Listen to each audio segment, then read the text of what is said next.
Tadi kita sudah menjelaskan bahwa Presiden Indonesia mana paling ditakuti adalah Bung Karno dan yang lainnya adalah respect. Jadi Pak Reza Shah melihat bahwa walaupun kemarin ini Presiden Jokowi bukan state visit tapi Amerika respect kepada kita. Nah kaitannya dengan poros Jakarta Beijing ini, apakah kemudian itu yang membuat juga Amerika agak setengah hati sama Indonesia karena melihat kita udah terlalu deket nih sama Presiden Cina, Presiden Jokowinya. Memang kecenderungan sekarang Amerika sedang turun ya, Cina naik, tapi tetap superpower itu masih Amerika masih 1-2 derajat di atas China. Walaupun kecenderungan China naik lebih cepat. Kita bisa lihat di dokumen Defense Review China yang terakhir, itu bikin Amerika terbelalak. Indonesia terbiasa berkelakuan bebas aktif, jadi baik dengan semua dan menciptakan suatu kondisi sehingga tidak ada kekuatan manapun yang bisa menguasai Indonesia kecuali mereka bersekutu satu sama lain. Kita baik dengan Amerika, kita punya strategic partnership. Kita baik dengan China, kita punya comprehensive strategic partnership. Kita baik dengan Rusia, punya strategic partnership. Kita kan tahun 2005 zamannya Bu Mega. Dengan Australia kita punya Lombok Treaty. Dalam ASEAN kita kuat dengan adanya ASEAN Regional Forum. Jadi dalam hal ini kita harus bermain cantik, ini yang kita lakukan. Kesan dari Amerika memang kita terlalu dekat sama China. Banyak proyek multi-billion dollar China lakukan untuk Indonesia. Tidak berarti kita sudah pro China. Kita masih membuka ruang bagi Amerika. Misalnya dari kunjungan Pak Jokowi kemarin terlahir tuh Bang, 20 miliar dolar. Itu nolnya 14. Kemudian itu kan MOU. Tapi bagus dong Pak Effendi. MOU itu mah walau alam itu. Itu mah nggak akan ada apa-apa. Itu udah terbiasa. Itu hanya kayak basa-basinya. Gula-gulanya aja. Iya, nggak ada. Jangan adanya persentase dari MOU tersebut. Jadi nanti di BKPM keluar izin tertulis. Jadi kita investasi di kertas, nggak ada. Jadi, paling nggak ada oleh-oleh. Ini Anda apa enggak, ini benar tudingannya keras banget loh sama pemerintah. Karena sebelum berangkat kita benar-benar mendapat informasi bahwa mereka marah terhadap Jakarta Beijing itu. Marah mereka. Jadi selain kita juga terlalu bayangkan sejak Oktober dilantik sampai dengan kemudian hampir 1 tahun ya. Itu bayangkan posisi Amerika memandang Indonesia. Itu juga yang kemudian kita harusnya itu mendapat penjelasan ya. Jadi harusnya dibudayakan juga presiden ketika berkunjung ke luar negeri itu harus menjelaskan. Kalau dulu Pak Harto menjelaskan di pesawat ya. Kemudian Pak SBY menjelaskan di airport, Bu Mega menjelaskan kemudian di istana. Dijelaskan dong kepada kita. Ini ke DPR enggak, ke rakyat enggak. Kita enggak tahu apa-apa, hasil kunjungannya apa. Apa coba yang dicapai dari kunjungan presiden dari negara yang berdaulat katanya ya ke negara Amerika. Kita ambil apa? Apanya?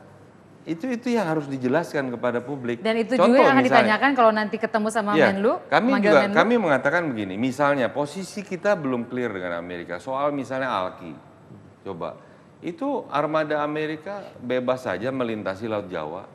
Dia nggak pernah tunduk kepada ALKI kita. Dia hanya tunduk kepada jalur tradisional. Ini barusan kita dengar berita bahwa pesawat kita mencegat pesawat Amerika untuk mendarat di Tarakan. Apakah kemudian ini dianggap sesuatu yang main-main? Ini serius.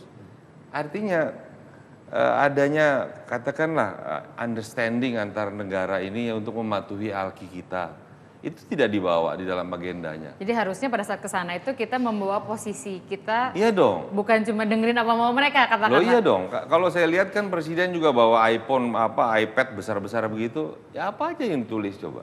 Mau itu yang disampaikan ini begini ini. Atau jangan-jangan karena belum disampaikan, jangan-jangan disampaikan sebetulnya, tapi karena kita belum tahu aja. Anda harus berprasangka baik dong sama presiden dan tim. Loh saya berprasangka baik, tapi kan di dalam rangka kita pertanggungjawaban kepada rakyat, kepada negara harus jelas. Tidak bisa kemudian negara kemudian ditutup-tutupi begini. Semua harus clear. Di Amerika itu tidak ada sejengkal usaha presiden yang tanpa sepersetujuan bahkan. Bukan lagi sepengetahuan, sepersetujuan Kongres dan Senat. Kita coba, kadang-kadang DPR-nya yang diwakili oleh ketuanya aja sama wakil ketuanya. Emang bisa merepresentasikan DPR itu? Ini yang saya kira negara kita akhirnya semakin tidak jelas gitu. Mana yang eksekutif, mana yang legislatif ikut-ikutan, nyampurin urusan ngasih saran reshuffle, apa urusannya? Kita melakukan fungsi mengawasi kinerja, termasuk kunjungan presiden ke negara Amerika. Tapi ini lebar juga nih, kalau ngomong reshuffle kan boleh juga dong kalau anggota DPR. Nggak ada urusannya. Walaupun itu hak prerogatif presiden. Nggak ada urusannya DPR dong, itu Oke. urusan sepenuhnya di presiden. Nah oleh karenanya khusus mengenai adanya rumors apapun nama informasi mengenai adanya peran dari tim lobis ini, kita akan nanti minta penjelasan dari Menteri Luar Negeri ketika sidang nanti ya. Agar jadi kan clear. 16 November mulai resesnya akan manggil Menlu. Iya, kita akan minta penjelasan resmi ya apa yang sebenarnya. Karena ini kan semua harus jelas, Pak. Kita tunggu ya nanti kapan dan Bang Effendi akan terutama nanya apa sama Menlu, kita akan perhatikan pada saat pertemuan itu.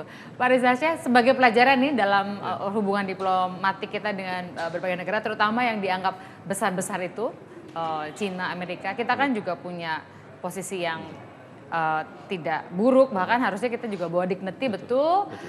Tapi apa yang harus dikedepankan lebih baik lagi supaya ini nggak ada nih isu-isu beginian. Karena seingat saya setidaknya saya baru jadi jurnalis tahun 2004, berarti 11 tahun. Rasanya belum pernah dengar ada rumor presiden pulang kunjungan kemudian digosipin kayak gini. Enggak, ini presiden yang lama juga pakai menggunakan konsultan ini. Tapi kemudian nggak dirame-ramein begini gitu loh, Bang Di sini salahnya kita mengkonotasikan seolah-olah melalui peran lobis inilah kita menjadikan kunjungan itu terjadi. Itu yang salah, nggak ada itu. Kalau itu salah, yang pasti adalah itu berdasarkan undangan dari Presiden Obama kepada Presiden Jokowi dan diteruskan ditindaklanjuti oleh Kementerian Luar Negeri bahwa ada peran seperti konsultan ini. Saya kira pemerintah juga nggak usah defensif. Iya, nggak usah defensif. Memang iya kok, tapi bukan berarti karena peran konsultan itu baru kemudian Presiden Jokowi ketemu Presiden Obama, itu yang salah. Pak Reza Shah terakhir. Iya, yang menang ini adalah konsultan itu, dia mengklaimkan bahwa keberhasilan deal Indonesia sama Amerika itu karena mereka. Dan ini mereka nggak klaim loh, Pak.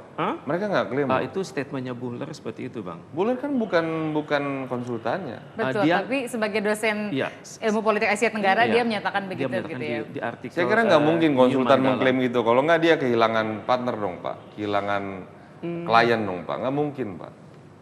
Dia mengatakan peranan dia besar. Justru saya heran, kenapa nilainya hanya setara 80.000. Di zaman Orde Baru aja $7 jutaan itu, Pak. Ngelobis Republik, kemudian members, kemudian Demokrat members itu nggak mudah, Pak. Ada bahkan Jewish lobis di sana. Ada Yahudi yang kita tahu kan 80.000, Bang. Mungkin nolnya kurang satu. Gitu ya. Jadi poin Anda soal hubungan diplomatik Indonesia ke depan? Kita harus membangun kredibilitas dalam negeri agar Amerika Serikat itu respect. Antara lain Abang mengatakan ALKI. Kita harus benar-benar sanggup mengendalikan ALKI. Kalau ada penyelewengan oleh Amerika, kita kritik langsung, kita kasih nota protes. Kemudian kita harus benar-benar meyakinkan Amerika bahwa kita tidak masuk pada blok manapun. Bahwa hubungan kita dengan China itu dekat secara ekonomi, tapi secara strategis kita dekat dengan semua. Dan Amerika nggak usah khawatir bahwa Indonesia akan menjadikan poros Jakarta Beijing itu sebagai suatu poros tandingan Amerika.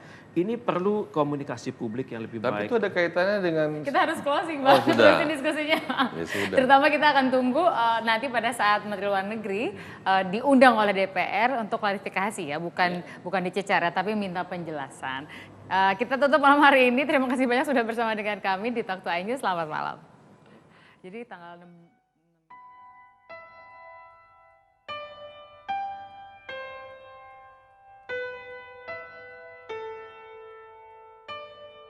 When I was a young boy, my father took me into the city to see a marching band. He said, son, when you grow up, would you be the savior of the broken, the beaten and the damned? He said, will you defeat them, your demons, the plans that they have made? Because one day